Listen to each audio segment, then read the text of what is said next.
Hey Darksiders. In today's episode, we're going back to the Jazz Age of New York City for another tale of betrayal and political corruption. But this one takes a wild turn when the murder of a vivacious redhead catches everyone's attention, including then-Governor Frederick D. Roosevelt, who pushed the investigation that led to the downfall of New York City's mayor, ending his political career, leading to the dissolution of a political powerhouse. I'm Amanda, and this is New York's Dark Side.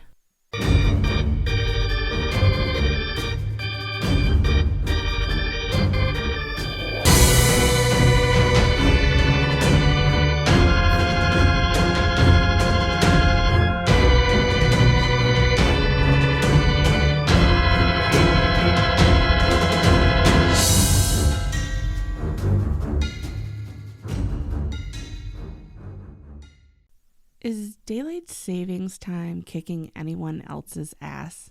I feel like this week has been all over the place, and I can barely keep up. But I've got another true crime episode for you today. Today, we're discussing the murder of Vivian Gordon. Her name came up in a past episode. It's episode 5, The Missingest Missing Man in America, New York Supreme Court Justice Joseph Force Crater, as the two knew each other and both had connections to a well-known mobster named Legs Diamond. Just like his disappearance captivated the nation, Vivian's death would also garner a lot of attention and actually led to the end of the political career of the then mayor and the dissolution of a political powerhouse. The 1930s was an interesting era, and I've got to say, as I was researching and writing this episode, the whole thing plays out in my head like an old movie, and I freaking love it. On a side note, as I was finishing up the script for this episode, I saw the news about the current investigation going on into New York City's mayor, Eric Adams. While there's not been any accusation of wrongdoing directed at him yet as of this episode, they've seized his electronics as part of the investigation and are looking at people involved in his campaign due to allegations of straw donations and illegal foreign influence in the 2021 mayoral race. I'll be keeping my eye on that as more information comes out, but it caught my attention just due to the timing and the theme of this episode. On another side note before we get started, the Rockefeller tree! It's down in New York City now, but it came from basically my backyard, like 20 minutes from my house, which is pretty cool. I've probably driven by it many times. So if you see the Rockefeller tree, that's from Vestal, New York, and kind of in my backyard-ish. All right, let's dive right into it. Benita Franklin was born in 1891 in Gillette, Illinois. Her father was a prison warden. Didn't really see much information about her mother, but all the sources agree that Benita, as she was then, seemed to have a troubled start in life, and this would unfortunately follow her into adulthood. Her parents sent her to the Ladies of Laredo Convent. She didn't do well there and was said to have attempted to take her own life a few times. The sisters at the convent labeled her as insubordinate, and she would end up running away and started working as a chorus girl in a burlesque show. In 1912, she met a man named John Bischoff in Charleston, and they would marry. In 1915, she gave birth to a daughter that they would name Benita Francisca. By 1920, however, the marriage was troubled. By this time, they were living in Philadelphia, and she would pack up their daughter and move to New York City. At this point, she starts to bounce around, living with different men. The divorce proceedings from her husband were messy, and John was trying to get custody of Benita, which she was trying her hardest to fight. Unfortunately, on March 9th, 1923, an event would occur that would cause her to lose that battle. Vivian was at the Langwell Hotel with a man named Al Marks, who was a lingerie salesman and former con man from Long Branch, New Jersey. The hotel room would be raided by a vice patrolman named Andrew J. McLaughlin, who would charge Vivian with prostitution. Vivian would end up being convicted and sentenced to 3 years at Bedford Reformatory, despite her claims of her innocence. She also lost custody of Benita to John. She was pissed, and she believed that she had been framed by her husband John, and she was likely onto something. This was the era of Tammany Hall. Tammany Hall was the Democratic powerhouse of New York County. We've talked a little bit about them, not only in the Joseph Crater episode, but also in our coverage of Central Park. And I'm going to give just a little brief background on them again right now. I'm planning out a future episode to go more in depth because there's a lot, but here's what you need to know. Tammany Hall was started as a social club for what the founders deemed as pure Americans, whatever that means. The society started dabbling in politics in the 1790s. In the 1840s and 50s, during the time of the Great Famine that brought thousands of Irish immigrants seeking refuge to America, Tammany Hall was the lead Democratic Party and would end up being an ally for many Irish Americans who began to get into politics. To be clear, some of the more well-known stories of Tammany Hall's corrupt politicians were Irish immigrants, Richard Crocker, for example, but there were equally corrupt politicians who were not. As we know, racism and bigotry paint a one-sided picture. I'll save more of that story for another day, but just in case you start to look them up, you might see some of that. So what exactly does this have to do with Vivian Gordon, you may be wondering?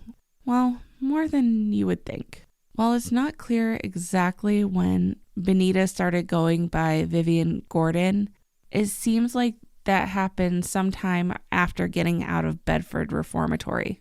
When she got out, she got to work. She began working in the sex trade, and she made it big. She was turning tricks, blackmailing powerful men who didn't want their wives to find out they were with her. She started investing in real estate, opening up brothels and gambling dens. She was making connections all over the city with the mob, lending them money to fund their corrupt schemes. She was becoming powerful, and she was also becoming a target. She was arrested a few more times for extortion, public intoxication, and misconduct, but the charges were dropped in those instances. One of those arrests involved a reporter that she had loaned a couple $1,000s to. He paid her back, all except for $200.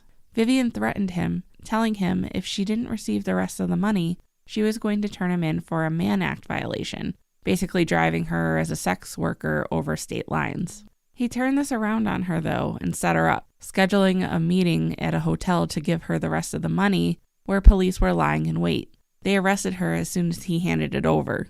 These charges would ultimately be dropped, but it plays into the story a little later. Through the years, Vivian didn't forget how her ex-husband had potentially been behind her arrest in 1923 and taken her daughter from her. By the 1930s, Tammany Hall was largely run by the mob.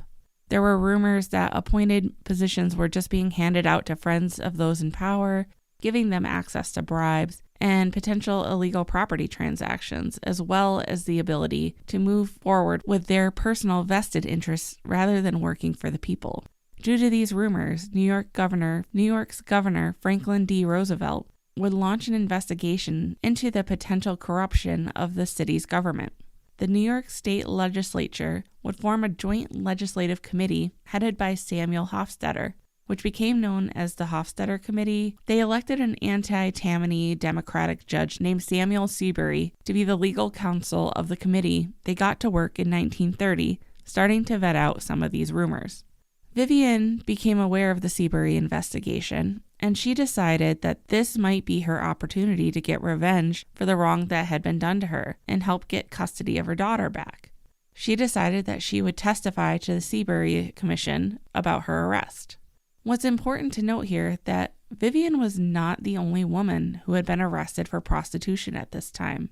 There were countless women in the 1920s and early 1930s who were also being arrested in hotels on the charge of prostitution that were being set up by police. These frame-ups were put into place by corrupt police officers. They would go to the hotel and plant money in the room. Then they would send a man to find an innocent woman, lure her back to the room for a variety of reasons. Once the woman was in the room, police would give it a few minutes, bust in, question the man, find the planted money, because they put it there, and blame it all on the poor woman. The woman would then be arrested for prostitution, and they would further extort her for more money, charging insane rates to find her not guilty of the crime she didn't commit, and split the money between the police, the bailiff, the attorneys, and the judge, who were all in on it. This is a real fucking thing. This was one of the first things that the Seabury investigation would uncover.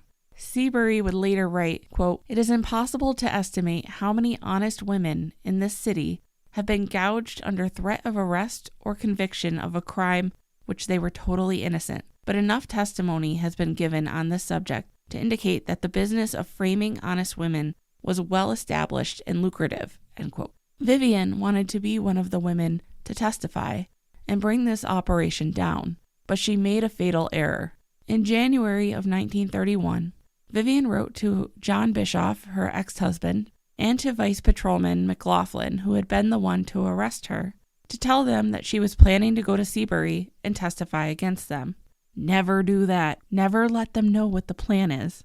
It's basically like running up the stairs in a horror movie. That's how they get you. On February 7th, 1931, Vivian Gordon sent a letter through her lawyer to the Seabury Commission and set up a time to meet. That meeting took place on February 20th. She appeared at 80 Center Street and told her story to Seabury lawyer Irving Ben Cooper.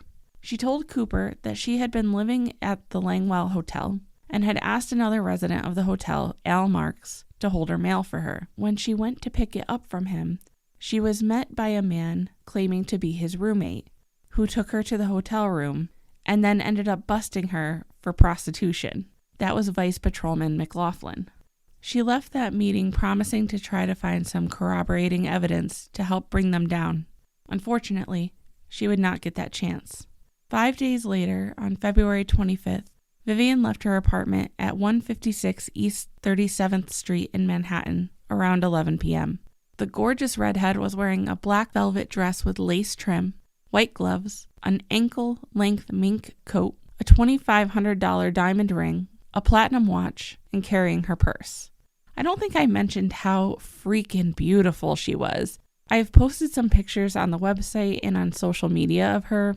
I will warn you, though, that if you search for her case online, you will see crime scene photos of her because they had them all over the newspapers at the time. So just be aware of that. She entered a 7-seat Cadillac heading for the Bronx. The following morning, Vivian was found at Van Cortland Park near the golf course and cemetery by an oil worker on his way to work around 8:20 a.m. She had been beaten, strangled, dragged from behind the car, and then dumped. Her ring, coat, purse, and watch were all missing, and some of her clothing was strewn around the area, though I didn't see any mention of sexual assault. I don't think that's what these people were truly after, though. They meant to silence her, and they almost succeeded. Her murder caught the headlines of the newspapers and was featured on the cover of magazines. They would even sell fictionalized stories of it. The press caught the attention of Governor FDR, who called in the Pinkerton Detective Agency and asked Samuel Seabury to expand his investigation to include the murder, which was how she became part of New York City's most famous corruption case to date. Seabury would launch an investigation into District Attorney Thomas C. Crane, the magistrates, and every department of New York City's government. When investigators searched Vivian's apartment, they would find her address book and journals. Her address book contained her network of over 300 mobsters.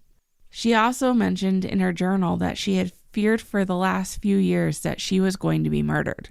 She feared most of all her lawyer, John Radeloff. The entries she placed in her journal would lead to the arrest of Radeloff and his associate, Sam Chowderhead Cohen.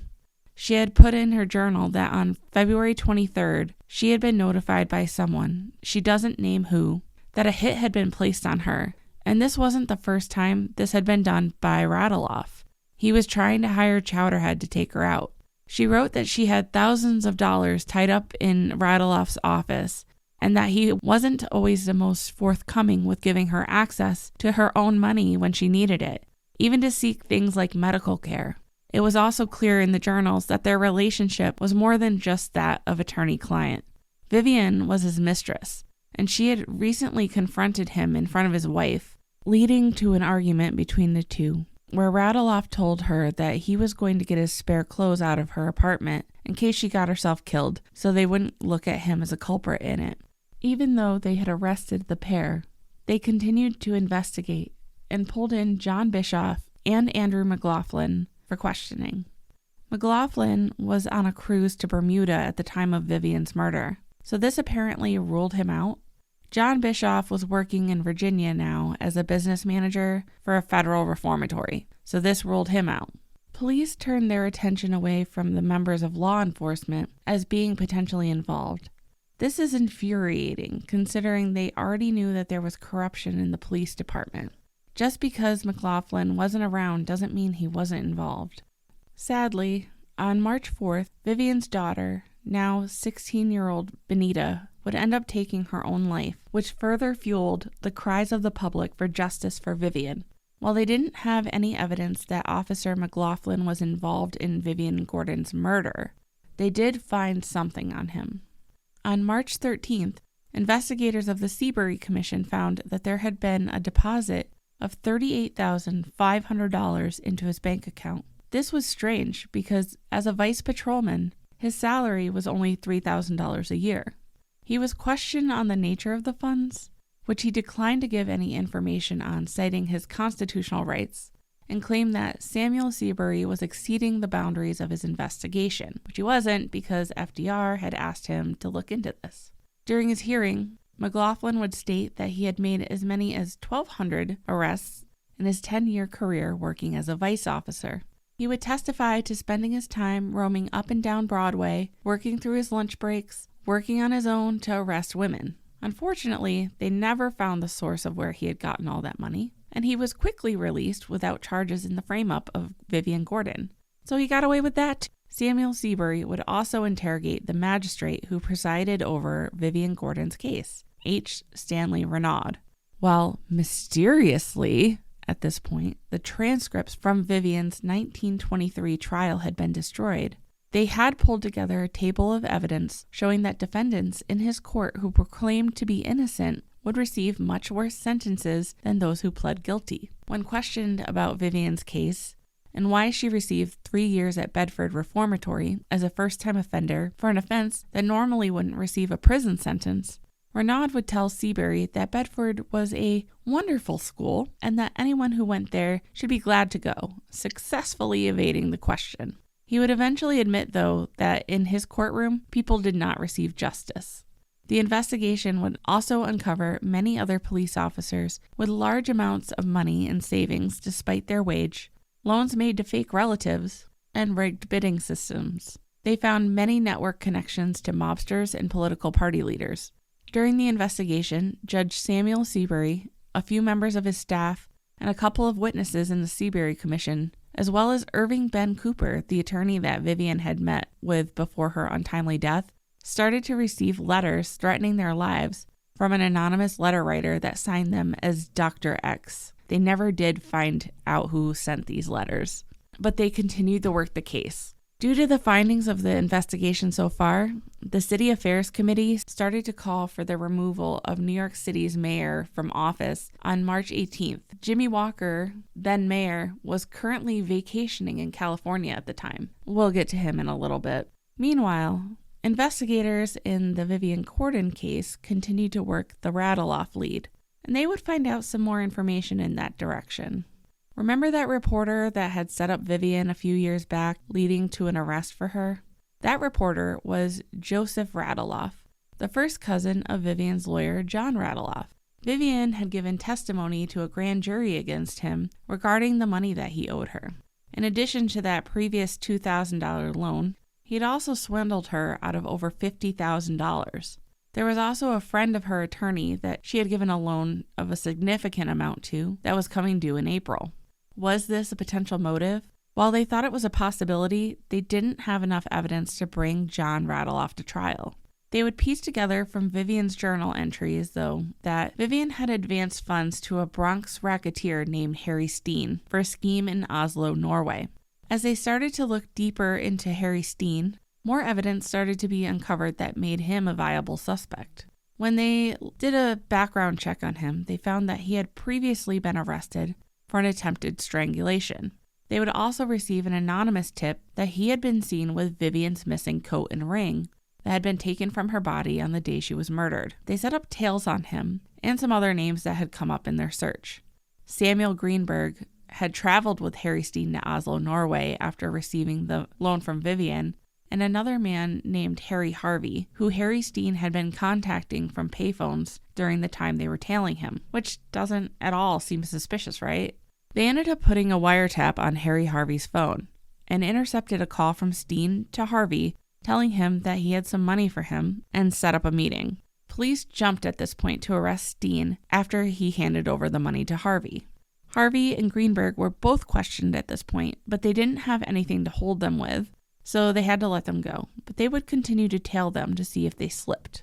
They would also end up finding out that Harry Harvey's name was actually Harry Schlitten, and that Schlitten, despite saying he didn't know anything about Vivian Gordon's murder, actually had rented a 7-seat Cadillac the night of the murder, which Vivian had been seen in. With this new information, they picked up both Schlitten and Greenberg again for further questioning, and this time they would get some information from Schlitten. Schlitten would tell the investigators that Steen had approached him at a Romanian tea house where he was a car dealer and asked him to rent the car. When he asked what the car was needed for, Steen responded that, quote, "If I don't get a certain party out of the way, a friend of mine is going to wind up in jail," end quote. Schlitten rented the car, picked up Steen later, and Steen told him that he would be receiving a few $1,000s in his role of the events that were about to take place. He drove Steen to 100th Street and Park Avenue, where Steen would get out for a few minutes and returned with a package that turned out to be a new clothesline, which he tucked under a seat. Steen would be dropped off again back downtown, leaving Schlitten with Greenberg. Schlitten asked Greenberg what was going on, and Greenberg told him that he was equally in the dark, but knew that this was a scheme of some sort and that he had been given a role to play. Schlitten was to be the chauffeur, and Greenberg was playing a sucker with $250,000 in diamonds. The party that was supposed to be taken out that night believed that they were going to be scheming him out of his diamonds, and that's how they were getting them into the car. For his testimony, Schlitten was given immunity from the district attorney. Schlitten would also testify that the day after Vivian was murdered, Steen dropped in on him and gave him the money he had been promised. At this point, John Radeloff had been apprehended along with Chowderhead, and their pictures were in the paper. Schlitten asked Steen if he knew who Radeloff was, and Steen allegedly told him that Radeloff was the one who hired him to take out Vivian in exchange for the $1,500 that Steen owed him for defending him in a case, absolving him of that debt. When Schlitten had rented the Cadillac, he had taken a friend with him, Izzy Lewis, who would testify to the parts of the tale that they were able to corroborate with him, but they had been dropped off well before the murder took place, so obviously they couldn't talk about that. There were also a few people that would testify that Steen had been in possession of Vivian's mink coat and the watch as he was trying to pawn them off to them. This seems like they have them in the bag, right? Wrong. Steen would provide an alibi that he was with his sister at the movies in a Chinese restaurant on the night of the murder. Greenberg would provide an alibi that he was in Shiva, mourning his mother who had passed 6 days earlier. Both men had a sister that testified on their behalf. They had also retained Sam Leibowitz as their attorney, a famed lawyer who had defended Al Capone, and Vincent Mad Dog Cole. Can we just pause for a minute and appreciate the freaking mob names? Like, I wonder what my mobster name would be if I had one. What would yours be? I want to know. Anyway, Leibowitz basically just told the jury during closing remarks that since all the witnesses were underworld characters, they had no choice to vote not guilty due to reasonable doubt. And after 3.5 hours of deliberation, the jury found both men not guilty, which got an audible reaction from the onlookers of the case. Greenberg was so happy with the verdict that he went up and kissed all the jurors on the cheek. Steen, however, was immediately arrested for another crime. The chief assistant district attorney called the verdict, quote, "the greatest miscarriage of justice that ever took place in the Bronx," end quote.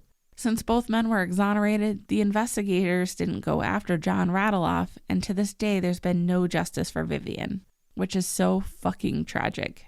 I mentioned earlier that this had sparked investigation into Mayor Jimmy Walker and ended his political career, so let's shift gears to that. James J. Walker had been born in Manhattan to Irish-American immigrants in 1881. He grew up in Greenwich Village and developed a love for partying. His first passion was music. He actually wanted to be a songwriter, and he wrote a series of Tin Pan Alley hits. If you're like me and didn't know what that was, it's basically just an area of New York that had a ton of like songwriters and music producers that were all in one area. So that it kind of got the name Tin Pan Alley. He began his political career when he was elected to the New York State Assembly in 1909. He then won a Senate seat in 1914. He was mentored by Governor Al Smith of Tammany Hall, who would shield him from scrutiny because when he first started out, he was known to be a heavy partier into the booze and philandering. In April of 1924, Charles Murphy, the then Tammany chief, passed away and was replaced by Judge George Olvaney, who decided that Jimmy Walker should run for mayor. This divided Tammany Hall, who wanted to re-elect Honest John Hyland, and further divided them when Jimmy Walker won the election. He had worked hard to campaign himself as a man of the people, which really endeared him to the average New Yorkers. He would say, quote, "I like the company of my fellow human beings. I like the theater, and I'm devoted to healthy outdoor sports. Because I like these things, I have reflected my attitude in some of my legislation I have sponsored. 2.7% beer, Sunday baseball, Sunday movies, and legalized boxing. But let me allay any fear there may be that because I believe in personal liberty, wholesome amusement, and healthy professional sport, I will not countenance for a moment any indecency or vice in New York," end quote. This was so freaking false. Anyway, magazines would call Walker the late mayor because he would seldom report to town hall before noon, if he even came in at all. He did some things during his first term in office. He created the Department of Sanitation, helped unify city public hospitals, and helped improve parks and playgrounds. They also worked on approving contracts for more extensive subway systems. His image remained very much of a partier. He spent short days in city halls and long evenings at Yankee Stadium, at prize box fighting competitions, and at Broadway shows. He was often with chorus girls at the Ritz-Carlton rather than at home with his wife. He took 7 vacations totaling 143 days in his first 2 years of office, traveling around the country and the world. His unofficial headquarters became the Casino nightclub near Central Park, where he would conduct city business over drinks. And the people didn't really care. During the Seabury investigation, they would find out that Jimmy Walker had actually accepted over $1 million in bribes and had a slush fund that businesses and politicians could use to gain favor, along with a record of improper deals with contractors, and he was forced to resign in September of 1932, was indicted on 15 counts of corruption, and fled to Europe where he would remain until he was promised he wouldn't face prosecution. He had been replaced by Fiorello LaGuardia and took a small post under him when he returned to New York in the garment industry. He would return to the music industry and died of a brain hemorrhage in 1946. The conflicts within Tammany Hall over elected officials would end up dropping their membership 70%, and the once political powerhouse would eventually dissolve. For his part in the investigation, Samuel Seabury was offered $75,000, which he turned down, saying that it was, quote, "as contribution to the profession of which I have the honor of being a member, rendered in the effort to remedy the gross injustices which prevailed in that court," end quote. He was a fucking legend. And that, my friends, is the tragic story of how the murder of Vivian Gordon spurred further investigation into the corruption of New York City's government, ending the political career of the mayor and helping dissolve a corrupt political powerhouse. I've got another true crime case on the docket for next week, so make sure that you take a moment to subscribe to the show on your podcast platform of choice for updates on when new episodes drop. Follow the show on social media as well. We're on Facebook, Instagram, and Twitter for more. Reach out to me and let me know what your mobster name is. I want to know. I hope you have a great week ahead, and I hope you stay curious.